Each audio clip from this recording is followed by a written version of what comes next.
Le DAF Fresh Morning, c'est 104.5 tonnes de bonne humeur.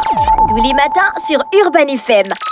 La meilleure radio de la capitale. La meilleure radio de la capitale.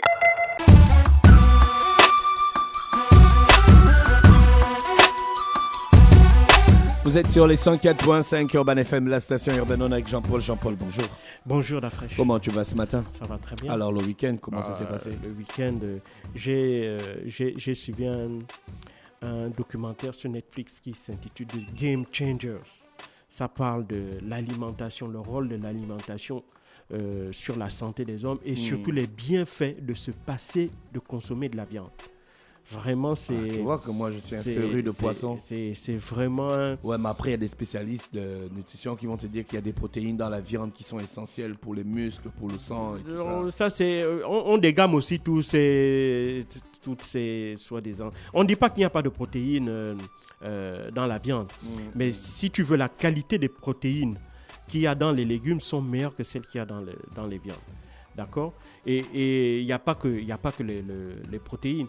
Non seulement parce qu'il faut savoir que les protéines qu'il y a dans les légumes sont très riches en fibres. Donc tu es dans la même théorie que Gabriel, il dit que l'homme n'est pas conçu pour manger de la viande. Exactement, on le dit aussi. On regarde déjà l'intestin de l'homme est très long. Il n'a pas le même intestin que les carnivores, tels que les lions et autres, qui ont un intestin qui est très court. Les dents. Il y a les dents, la dentition aussi. On n'a pas une dentition qui est en fait adaptée pour les aliments carnés. On a plutôt une dentition qui est faite pour les légumes et tout ça. Et même lorsque l'on regarde les premiers hommes, on constate qu'ils consommaient essentiellement des produits de la cueillette et puis des légumes ensuite quand on a développé l'agriculture. En fait, en réalité... Ouais, c'est vrai qu'Adam et Ève dans le jardin d'Éden, ils mangeaient que les fruits. Voilà, donc dans ce documentaire, on explique en réalité toutes ces idées-là reçues, ce sont des idées qui ont été en quelque sorte initiées par l'industrie agroalimentaire, notamment l'industrie de la viande aux États-Unis. Et donc, cette industrie-là a répandu un certain nombre de choses, soit disant que, par exemple, quand on consommait de la viande, on était plus fort, on avait plus d'énergie, on était plus résistant. Alors qu'on nous a fait la démonstration dans ce documentaire que c'était plutôt l'inverse. Et avec des exemples à l'appui. Moi, ce qui m'a véritablement convaincu du bien, enfin du contenu, c'est quand on écoute le témoignage quand même d'Arnold Schwarzenegger qui a été 7 fois Mister Univers, qui disait qu'il avait ses 250 grammes de calories par jour.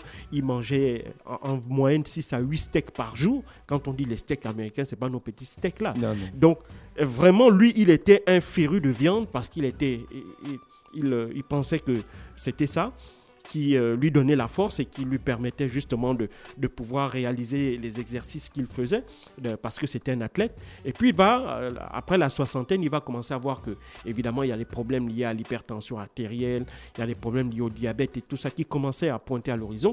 Et donc il va de manière vraiment être convaincu et puis il va tester d'abord. Et puis il va réaliser, il va faire 6 mois sans consommer ni viande ni œufs, parce que les œufs aussi, il mangeait environ 25 œufs par jour. Donc, plus de viande, plus d'œufs, plus de lait. Et il a dit qu'il a eu d'abord le taux de cholestérol le plus bas qu'il ait jamais vu depuis qu'il a commencé à vraiment surveiller ce taux de cholestérol-là. Il avait plus de problème de transit intestinal. Donc, il allait au sel, c'était plus agréable, c'était plus fluide.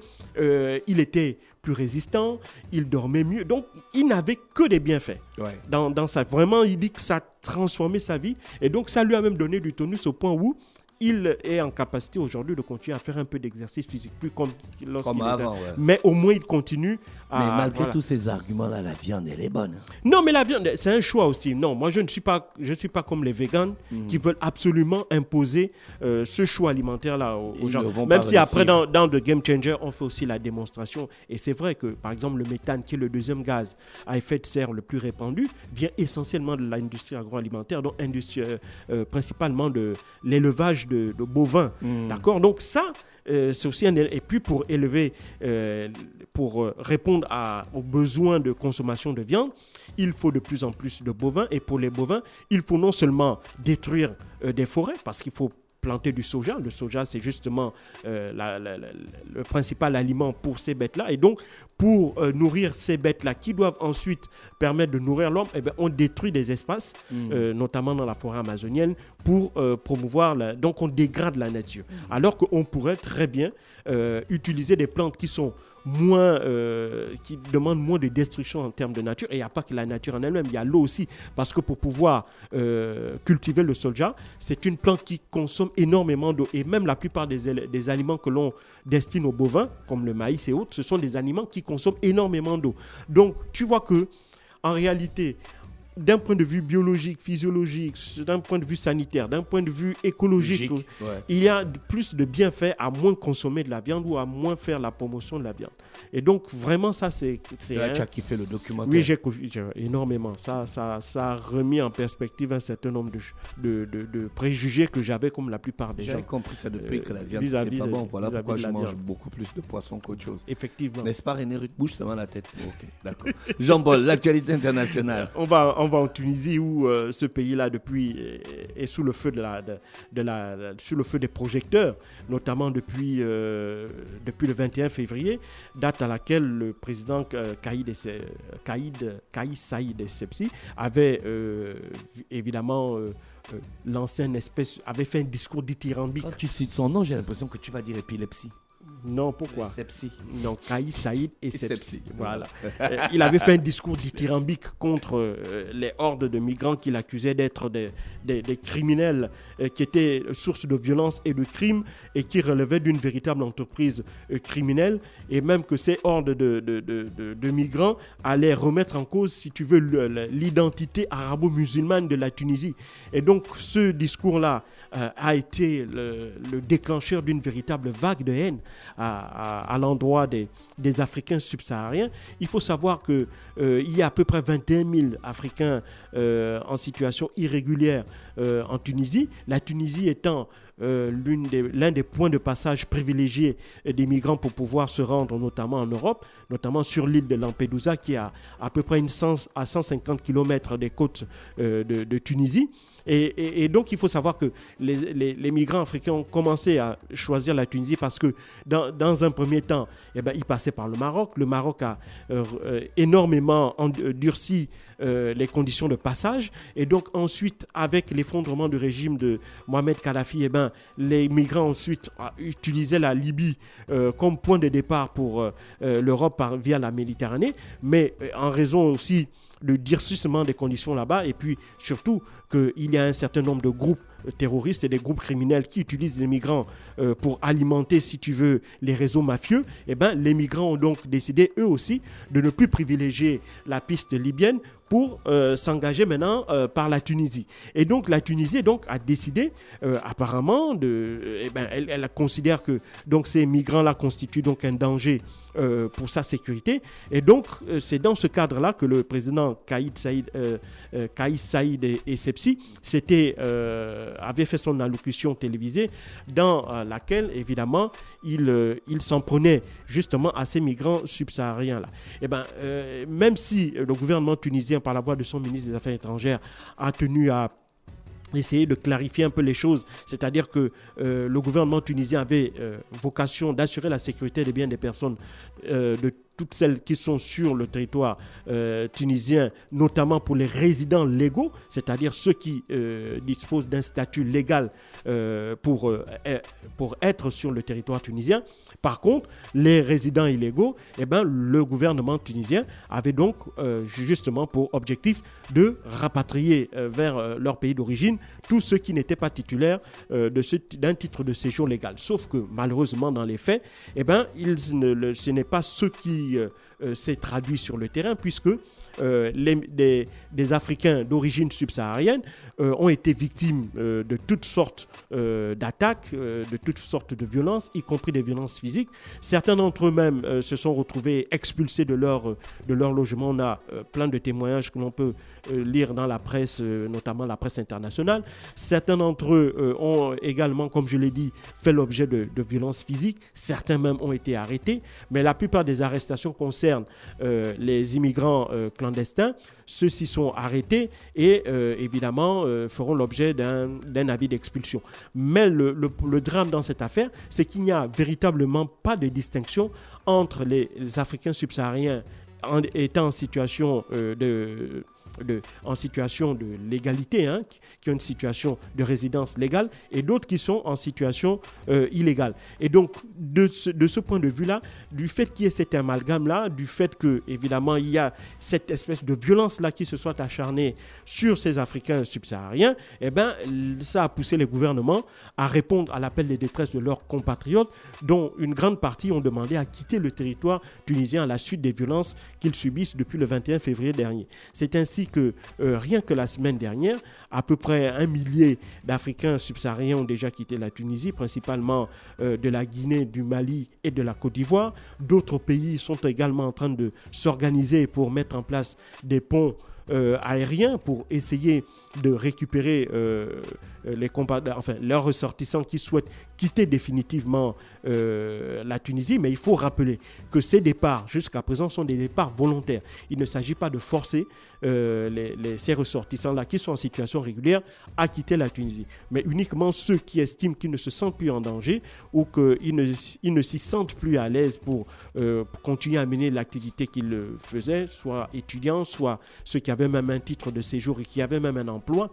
Et donc ceux-là qui ont envie de quitter la Tunisie, eh ben, les gouvernements de leur pays ont déjà mis en place des ponts aériens. Alors pour ce qui concerne nos compatriotes gabonais, je n'ai pas de nouvelles à ce niveau, mais je crois que le ministère en charge des Affaires étrangères a déjà, par le biais de l'ambassade qui avait publié un communiqué dans lequel il y avait un lien sur lequel à partir duquel nos compatriotes qui sont en Tunisie pouvaient évidemment saisir l'ambassade pour essayer de